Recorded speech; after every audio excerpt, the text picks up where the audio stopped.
Hi hello నమస్తే. నేను మీ కట్టా కార్తీక్. అల్లు అర్జున్‌కి మంచి ఊరట లభించింది. ఇప్పటికే హైకోర్టు ఇచ్చిన మధ్యంతర బెయిల్ మీద ఉన్నటువంటి అల్లు అర్జున్‌కి నాంపల్లి కోర్టు నార్మల్ బెయిల్ మంజూరు చేసింది. ఇది నిజానికి ఆయనకి ఒక బిగ్ రిలీఫ్ అనే చెప్పాలి. అయితే ఇక్కడే కోర్టు ఇచ్చినటువంటి బెయిల్ కాబట్టి దాని మీద మనం కామెంట్ చేయడానికి లేదు. నిందితుడిగా ఉన్నవాళ్ళు బెయిల్ పొందటం వాళ్ళ హక్కు. అల్లు అర్జున్ బెయిల్ పొందాడు కోర్టు నుంచి. అయితే కండిషన్స్ అప్లై. ప్రతి ఆదివారం చిక్కడపల్లి పోలీస్ స్టేషన్‌కి వెళ్ళి సంతకం పెట్టి రావాలి.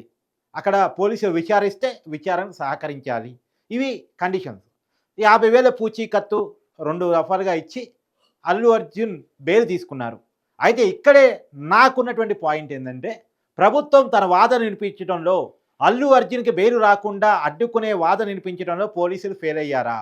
ఎందుకు అంటే సినిమా పెద్దలు సీఎం రేవంత్ రెడ్డితో భేటీ అయిన తర్వాత ప్రభుత్వం అల్లు అర్జున్ విషయంలో మెతకబడ్డట్టు కనపడతా ఉంది.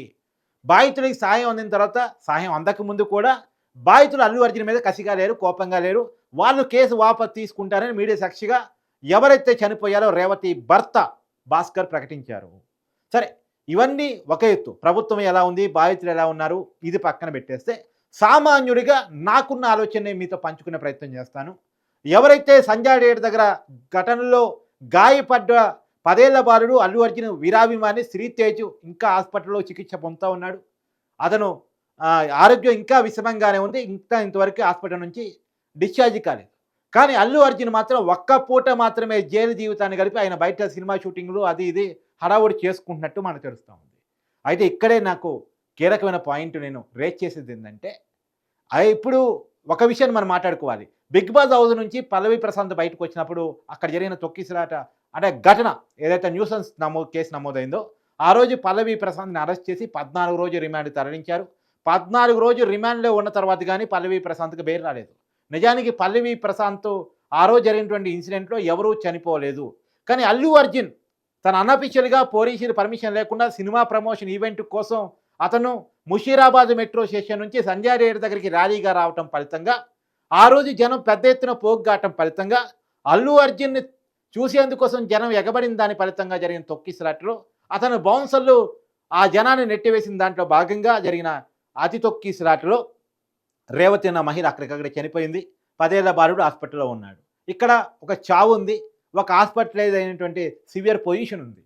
కానీ అల్లు అర్జున్ మాత్రం కేవలం ఒకే ఒక్క రాత్రి మాత్రమే జైలు జీవితాన్ని గడిపారు. దీన్ని ఎలా అర్థం చేసుకోవాలనేటువంటిది మనం ఈ సమాజానికి వదిలేద్దాం. కానీ నేను ప్రధానంగా డిమాండ్ చేస్తుంది, ఇలాంటి బిహేవియర్ మళ్ళా జరగకుండాలంటే సెలబ్రిటీల పట్ల కఠినంగా ప్రభుత్వాలు ఉండాల్సిందే. ఇప్పుడు అల్లు అర్జున్ చేసిన ఒక యాటిట్యూడ్ ఫలితంగా మొత్తం సినిమా ఇండస్ట్రీ సఫర్ అవుతా ఉంది. రేపటి నుంచి ఎలాంటి బెనిఫిట్ షోలు ఉండవు అని చెప్పేసి తెలంగాణ ముఖ్యమంత్రి రేవంత్ రెడ్డి గారు అసెంబ్లీ సాక్షిగా ప్రకటించారు. మొన్న సినిమా పెద్దల్ని కలిసినప్పుడు కూడా ప్రకటించారు. సినిమా టికెట్ రేట్ పెంచుకోవడానికి కూడా అవకాశం ఇవ్వను అని చెప్పాడు.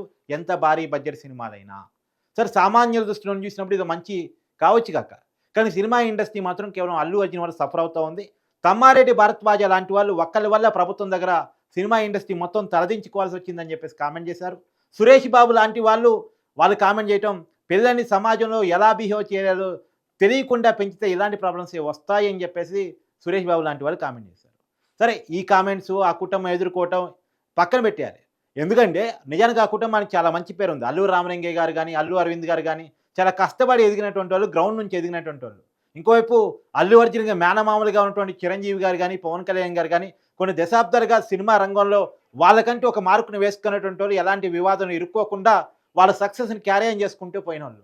అల్లు అర్జున్‌కి ఈ మధ్య కాలంలోనే చాలా పెద్ద సక్సెస్ వచ్చింది. పెద్ద హీరోగా, పాన్ ఇండియా స్టార్ హీరోగా, వరల్డ్ వైడ్ స్టార్ హీరోగా ఒక గుర్తింపు వచ్చింది. గుర్తింపు రాగానే అతను యాటిట్యూడ్ మారింది. యాటిట్యూడ్ ఫలితంగా వివాదాలు ఆ కుటుంబానికి కూడా చెడ్డ పేరు తెచ్చే విధంగా, లేదా సినిమా ఇండస్ట్రీకే ప్రాబ్లం తెచ్చే విధంగా జరిగాయి అనేటువంటిది అందరూ మాట్లాడుకునే మాట. సరే, నేను ఈ విషయాలన్నీ పక్కన పెట్టుకొని ఇంకొక విషయాన్ని ఎప్పుడు రేజ్ చేస్తున్నాను. ఈ వీడియోలో కూడా దాన్ని రేజ్ చేస్తాను. 'పుష్ప 2' అనేది ఒక రాంగ్ కంటెంట్ మూవీ. సమాజంలోకి ఒక తప్పుడు సందేశాన్ని పంపించే మూవీ. దీంట్లో స్మగ్లర్‌గా అల్లు అర్జున్ నటించారు. మన దేశ అటవీ సంపదని బయట దేశాలకు తరలించి అక్కడి నుంచి డబ్బులు తీసుకొచ్చి మన దేశంలో తనతో ఫోటో దిగలేదనే కారణం చేత ముఖ్యమంత్రిని మార్చడానికి ఎమ్మెల్యేలను కొనుగోలు చేసినటువంటి కథ. సహజంగా ఈ క్యారెక్టర్ విలన్‌కి ఉంటది. దీన్ని హీరో విలన్ని కొట్టి, చంపి, లేదో విలన్ని ఓడించి ఇది తప్పు అని చెప్పేసి శుభం కార్డేస్తాడు. కానీ ఇక్కడ అల్లు అర్జున్ సినిమాలో కథానాయకుడే స్మగ్లర్ లాగా ఉన్నాడు.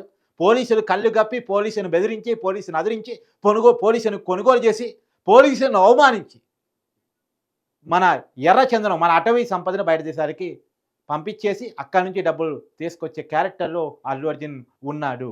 అల్లు అర్జున్ డైలాగ్‌లో చెప్పాలంటే, అల్లు అర్జున్ సినిమా డైలాగ్‌లో చెప్పాలంటే, ఇది సభ్య సమాజానికి ఎలాంటి సందేశం ఇచ్చినట్టు? ఒక రాంగ్ కంటెంట్ మూవీ. ఈ సినిమాలో అల్లు అర్జున్‌కి జాతీయ అవార్డు ఇవ్వటాన్ని నేను తీవ్రంగా వ్యతిరేకిస్తున్నాను. ఇచ్చిన జాతీయ అవార్డుని వెనక్కి తీసుకోవాలని నేను డిమాండ్ చేస్తున్నాను.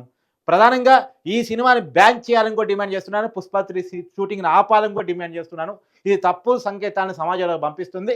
ఈ సినిమాని అల్లు అర్జున్ ఆదర్శంగా తీసుకొని రేపొద్దున ఎవరైనా స్మగ్లింగ్ చేస్తే ఎవరు బాధ్యత వహిస్తారు? ఎందుకంటే సమాజాన్ని ప్రభావితం చేసే శక్తి అల్లు అర్జున్‌కి ఉంది కాబట్టి, అల్లు అర్జున్‌కి విపరీతమైన అభిమానులు ఉన్నారు కాబట్టి నేను ఈ మాట మాట్లాడుతున్నాను. సమాజంలో ప్రభావం చూపించగలిగే పరిస్థితిలో సినిమా ఉంది కాబట్టి, ఒకప్పుడు పౌరాణికాలైనా, జానపదాలైనా, సాంఘికాలైనా, లేదు సోషల్ ఎలిమెంట్ కథలైనా, ప్రేమ కథలైనా, అంతిమంగా ఒక మంచి కంటెంటు ఎండింగ్‌లోనైనా, మొదట్లో రాంగ్ కంటెంట్‌తో స్టార్ట్ అయినప్పుడు కూడా శుభం కాట పడేటప్పటికి ఒక మంచి మెసేజ్‌ని సమాజంలో పంపిస్తాయి. ఇప్పుడు కూడా పుష్పాలు చెప్పొచ్చు. మేము తీసే సీరీస్‌లో పుష్ప 4కో, పుష్ప 5కో, పుష్ప 10కో ఒక మంచి కంటెంట్ చివరిలో శుభం కాటిస్తామంటే, అప్పుడు దాకా రాంగ్ కంటెంట్ పంపిస్తామని అర్థం. ఇది కరెక్ట్ కాదు. దీన్ని ఖచ్చితంగా మన అటవీ చట్టాలని, మన పర్యావరణాన్ని పాడు చేసే విధంగా, ధ్వంసం చేసే విధంగా, మన వాళ్ళ బుర్రల్ని పాడు చేసే విధంగా పుష్ప ఉంది. చాలామంది సోది చెప్పొచ్చు. ఏది సినిమాని సినిమాలాగా చూడాలి, రియాలిటీలోకి ఎందుకు తీసుకుంటారని చెప్పేసి అనుకోవచ్చు. ఖచ్చితంగా సినిమాలు మన జీవితాన్ని ప్రభావితం చేసే అంశాలు. సినిమాలు అనేక ఉద్యమాలకు కారణమైనయి. సినిమాల నుంచి ఎదిగి ముఖ్యమంత్రి అయిన వాళ్ళు మన తెలుగు గడ్డ మీద ఉన్నారు. నాయకులుగా అయిన వాళ్ళు ఉన్నారు. సినిమా అభిమానంతోటి. కాబట్టి మనం ప్రభావితం చేసే ఒక అంశంగా సినిమా ఉన్నప్పుడు అది మంచి కంటెంట్ ఇవ్వాల్సిందే. దాన్ని సెన్సార్ చేయాల్సిందని. అంటే మంచి కంటెంట్ ఇవ్వటం కోసం సెన్సార్ పెట్టాలంట. సెన్సార్ బోర్డ్ నిద్రపోతుందంటే నాకు అనిపిస్తుంది నిద్రపోతుందని. కాబట్టి నేనంటూ 'పుష్ప 2'ని బ్యాన్ చేయాలి. ఈ సినిమాకి వచ్చిన కలెక్షన్స్‌ని ప్రభుత్వాలు స్వాధీనం చేసుకోవాలి అనేది నా ప్రధానంగా డిమాండ్. అల్లు అర్జున్ మీద కోపంతో, కక్షతో చెప్తున్న మాట కాదు. అల్లు అర్జున్ మీద నాకు ఎలాంటి కోపము, కక్ష లేదు. అల్లు అర్జున్ 'వేదం' సినిమాకి జాతీయ అవార్డు వస్తే నాకేమీ అభ్యంతరం లేదు. అది మంచి సినిమా. దాంట్లో అల్లు అర్జున్ చాలా బాగా నటించాడు కూడా. కానీ అల్లు అర్జున్ ఒక రాంగ్ ట్రాక్ బట్టి, అది దానికి కారణాలు ఏంటనేది నాకు తెలీదు. అది డబ్బు కోసమా, నిర్మాత ఇచ్చే దానికి కలెక్షన్స్ కోసమా, లేదు జనం తప్పుడు ఆలోచనతో ఉన్నారని భావంతో ఈ సినిమాలు తీస్తున్నారా నాకు తెలియదు. కానీ ఇలాంటి సమాజంలో ఇలాంటి కథలు ప్రచారంలోకి రావటం మంచిది కాదు అనేటువంటిది నా భావన. ఎంటర్టైన్మెంట్ లాగా ఉండాలి, జనాన్ని ఆనందింపజేయాలి, కానీ ఒక రాంగ్ కంటెంట్ని సమాజంలో వాళ్ళ మైండ్లోకి పంపించకూడదు అనేటువంటిది. రేపొద్దున ఇంకొకడు పాకిస్తాన్ టెర్రరిస్టు భారత మిలిటెంట్ ఆఫీసర్లు కళ్ళు గప్పి భారతదేశంలోకి ఎలా చొచ్చుకు రావచ్చో తీస్తే, ఇప్పుడు సినిమాను సినిమాగా చూడాల్సిందే అనే ఒక వాదన చేత అలాంటి సినిమాను కూడా యాక్సెప్ట్ చేద్దామా? భారతదేశాన్ని కబలిస్తాను, భారతీయులను చంపేస్తాను అనే కథతో కనుక ఎవరైనా సినిమా తీస్తే, సినిమాను సినిమాగానే చూడాలని కథంతో యాక్సెప్ట్ చేద్దామా? ఇంకో చాలామంది కామెంట్ చేయొచ్చు, ఇలాంటివి గతంలో కూడా రాలేదంటే, వచ్చుంటే వాటిని కూడా బ్యాన్ చేయాల్సిందే. అది ఏ హీరో చేసినా, ఎలాంటి కథ అయినా. ఇప్పుడు ఈ సినిమా పీక్స్‌లో ఉంది కాబట్టి నేను దీన్ని మాట్లాడుతూ ఉన్నాను. ఈ సినిమా గురించి చర్చ కాబట్టి దీన్ని ప్రస్తావిస్తున్నాను. ఇది ఖచ్చితంగా ఒక రాంగ్ కంటెంట్ మూవీ, దీన్ని బ్యాన్ చేయాలనేది నా డిమాండ్. సరే, అంతిమంగా మళ్ళా నేను న్యూస్‌లోకి వస్తే మాత్రం అల్లు అర్జున్‌కి మంచి రిలీఫ్ వచ్చింది. ఆయనకి బెయిల్ వచ్చింది. కండిషన్స్ మాత్రం అప్లై.